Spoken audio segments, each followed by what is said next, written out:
Hi friends, good morning.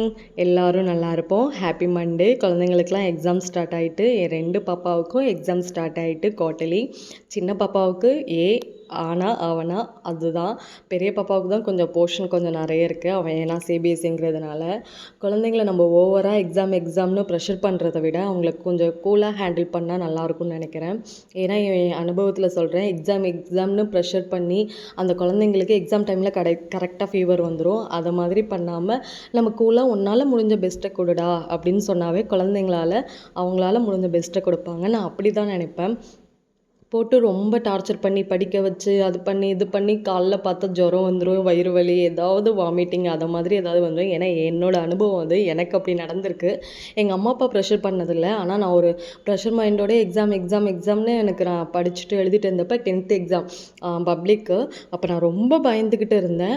காலைல எழுந்தோடனே எல்லாமே prepare பண்ணேன், எல்லாம் பண்ணேன். ஆனால் கிளம்பும்போது எனக்கு அந்த பயத்தில் லூஸ் மோஷன் வர ஆரம்பிச்சிட்டு அப்புறமா டாக்டர்கிட்ட போய் டேப்லெட் வாங்கி போட்டுட்டு டாக்டர்கிட்ட மெடிக்கலில் போய் டேப்லெட் வாங்கி போட்டுட்டு நான் எக்ஸாமுக்கு போனேன். அதனால் நான் குழந்தைங்கள ப்ரெஷர் பண்ண மாட்டேன். நீங்களும் குழந்தைங்களுக்கு ரொம்ப ப்ரெஷர் கொடுக்காதீங்க ஃப்ரெண்ட்ஸ். தேங்க்யூ.